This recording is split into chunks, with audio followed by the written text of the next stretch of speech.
கட்சி தொடங்கி இன்றோட 15வது ஆண்டு காலெடுத்து வைக்கிறது நமது கட்சி. முதல் 5 ஆண்டுகள் தேர்தல் களத்திற்கு வரவில்லை, மக்கள் களத்திலே நின்றோம். நன்றாக பார், 2016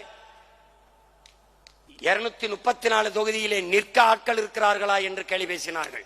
சீமானிடத்திலே முதலில் 234 பேர் இருக்கிறானா என்று கேள்வி பேசினார்கள். இரட்டை மெழுகுவர்த்தி என்ற ஒரு சின்னம், நான் கேட்ட சின்னம் எதையும் தரவில்லை. மயிலை கேட்டேன், தேசிய பறவை என்றார்கள்.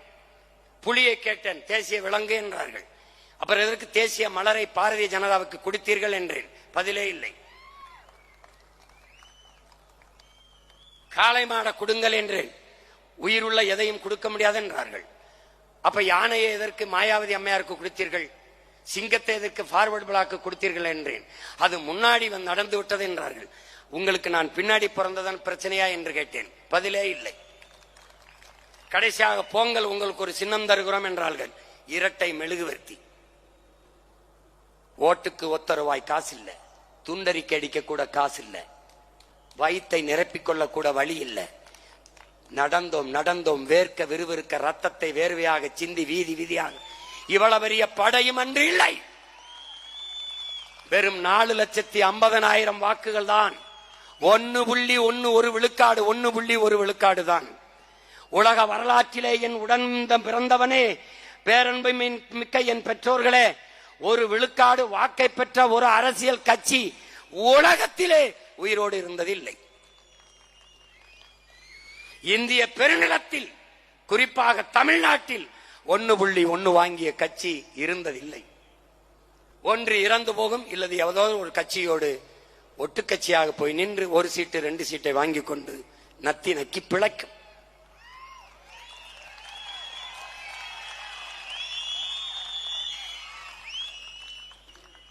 சோம்பலும் ஓய்வும் தற்கொலைக்கு சமம்.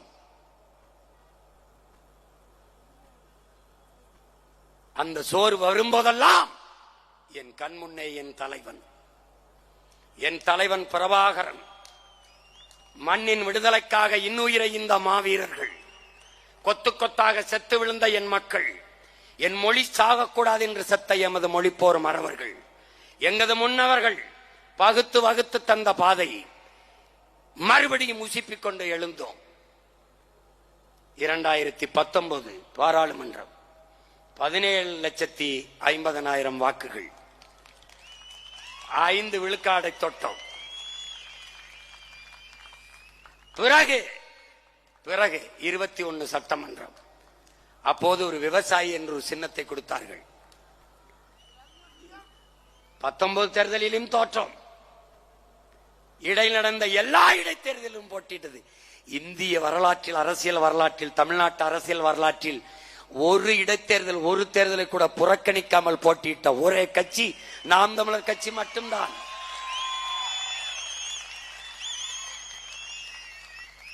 காரணம், தோல்வி எங்களுக்கு தோல்வி அல்ல, பயிற்சி.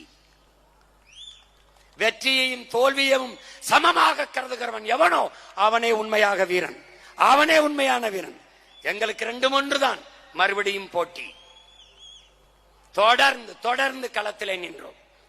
2019 ஒரு சின்னம், விவசாயி. கண்ணா கிசான் என்ற ஒரு சின்னம், ஒரு கைகட்டி ஒரு வட இந்திய விவசாயி, ஒரு இரட்டை கரும்பு. விவசாயி என்று பெயர் வைத்தவன் நான் தான். அவருக்கு வீதி வீதியாக கொண்டு போய் சேர்த்தோம். 17,50,000. நீலகிரியில வேட்பாளரை போடவில்லை, என் தம்பிகள் தவறு செய்து விட்டார்கள். இல்லை என்றால் 18 லட்சத்திற்கு மேலே தொட்டு அன்றைக்கு 6 விழுக்காடை தொட்டு இருக்கும் கட்சி. இடையிலே என் அண்ணன் கமலஹாசன், இடையிலே ஐயா டிடிவி, எல்லாரையும் தாண்டி சற்றும் தளர்ச்சியின்றி பயணத்தை தொடர்ந்து போய்கொண்டே இருந்தது. 21 விவசாயி சின்னம், அதே சின்னம். 234 போட்டி, 117 பெண்கள், 117 ஆண்கள், சம வாய்ப்பு. ஒடுக்கப்பட்ட நிராகரிக்கப்பட்ட தமிழ் சமூகங்களுக்கு வாய்ப்பு, பொது தொகுதியிலே ஆதி தமிழ் குடிகளுக்கு தேவேந்திரருக்கு வாய்ப்பு. போட்டி 30 லட்சம் வாக்கு, 7 விழுக்காடு வாக்கு அங்கீகாரம் பெறவில்லை. இன்னும் 1 விழுக்காடு. 24 இந்தியாவை யார் ஆள்வது? தோற்றம் தோற்றம் துவண்டு போகவில்லை. காரணம், பெற்ற தலைவன் அப்படி, உருவாக்கிய தலைவன் அப்படி.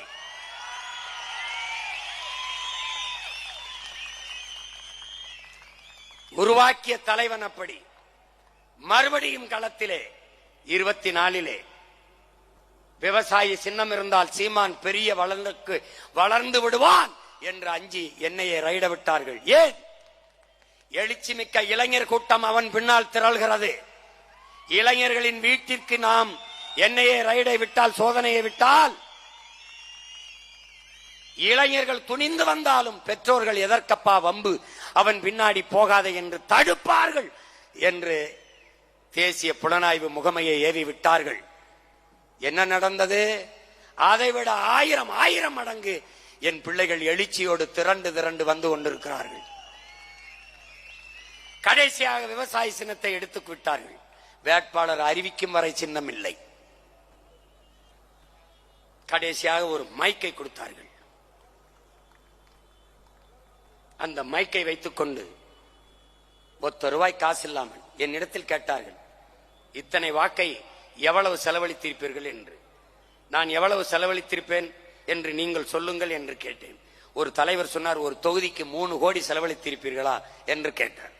நான் சிரித்தேன். என்ன சிரிக்கிறீர்கள்? நான் ஒரு தொகுதிக்கு 3 லட்சம் தான் செலவு பண்ணேன் என்று சொன்னேன். அவர் என்னை பார்த்தார், வியந்து பார்த்தார். என்ன இப்படி சொல்கிறீர்கள்? 3 கோடி ஒரு தொகுதிக்கு செலவிருந்தால் நாட்டையே நான் 4 வருஷத்துக்கு முன்னாடியே வென்றிருப்பேன் என்று சொன்னேன்.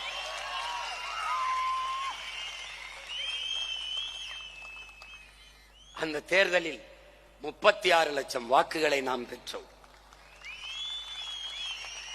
என் அருமை தமிழ் மக்களே, எங்களை பெற்ற பேரன்பு மிக்களே, மான தமிழ் மக்கள் எல்லோரும் செத்து விடவில்லை என்று நீங்கள் நிரூபித்தீர்கள். உங்களை நம்பி நின்ற இந்த பிள்ளைகளை கைவிட்டு விடவில்லை. எளிய பிள்ளைகள் நாங்கள். முதல் அங்கீகாரம் பெற்ற கட்சியின் சின்னங்கள் தாமரை, கை, உதயசூரியன், இரட்டை இலை. முன்னாடி அங்கீகரிக்கப்படாத எனது சின்னம் மைக்கு 8வது பெட்டியிலே. எனக்கு கொடுத்த மைக் அங்கே இல்லை. அங்கே அந்த மைக்கு கீழே 2 பொத்தானை வைத்து விட்டார்கள். அந்த பொத்தான் பார்க்கும்போது சீப்பு போலே இருக்கிறது.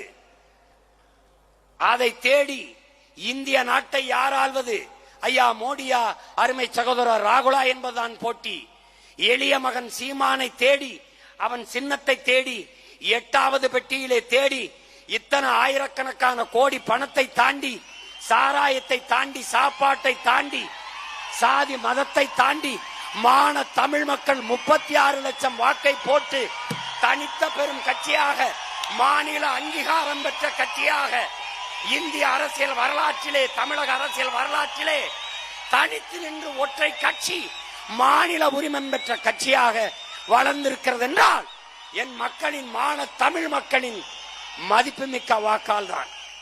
என் முன்னாடி திரண்டு இருக்கிற என் உயிர் உடன் பிறந்தார்கள், அவர்களுடைய உழைப்பில் தான் அந்த வெற்றி. எந்த கட்சியோடும் சேராது. 36 லட்சம் ஓட்டும் நீ எழுந்து சொல். உன் ஓட்டு, உன் உழைப்பின் ஓட்டு, உன் லட்சியத்திற்கான ஓட்டு, உன் கொள்கைக்கான ஓட்டு, நீ ஏற்றுக்கொண்ட தலைவன் பிரபாகரனுக்கான ஓட்டு என்பதை நீ நிமிர்ந்து துணிந்து சொல். உலக வரலாற்றில் பயங்கரவாதி என்று சொன்னவனை, தடை செய்து வந்தவனை தலைவனாக ஏற்று இறக்கிய புலிக்கொடியவை ஏந்தி ஒவ்வொரு தேர்தலுக்கும் ஒரு சின்னத்தை தந்தாலும் தளராது களத்திலே நின்று தோற்றாலும் இன்னும் துணிந்து களத்திலே நிற்கிற ஒரு புரட்சிகர அரசியல் படை நாம் தமிழர் கட்சி மட்டும்தான். என் உடன் பிறந்தானே, நீ சொல், இதில் எந்த கட்சியோட சேர்ந்து நீ நின்று உன் கனவை நிறைவேற்றுவாய்?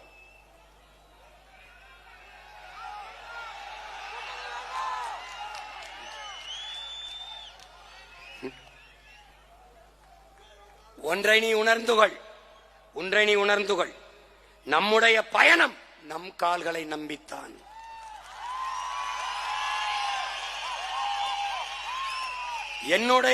உன்னுடைய கனவு நம் தோள்களில் தான். அடுத்தவர் கால்களையோ தோள்களையோ நம்பி பயணிக்கிற கோழைகள் நாம் அல்ல. கூட்டத்தில் நிற்பவனுக்கு துணிவோ வீரமோ தேவையில்லை. தனித்து நிற்பதற்குத்தான் துணிவும் வீரமும் தேவை. நாம் வீரர்கள், அதனால் தனித்தே களம் காணுவோம். என் அன்பிற்குரிய மக்களே, என் அருமை சொந்தங்களே, ஒரு தலைவன் என்பவனுக்கு முதல் தகுதி அவன் பிறந்த மண்ணை, அவன் மக்களை உண்மையாக முழுமையாக நம்ப வேண்டும், நேசிக்க வேண்டும். நான் என் மக்களை 100 விழுக்காடு உண்மையாக நம்பி நேசிக்கிறேன், காதலிக்கிறேன். நான் என் மண்ணை பேரன்பு கொண்டு நேசிக்கிறேன். இது மண் அல்ல, என் தாயின் மடி என்று நான் நேசிக்கிறேன்.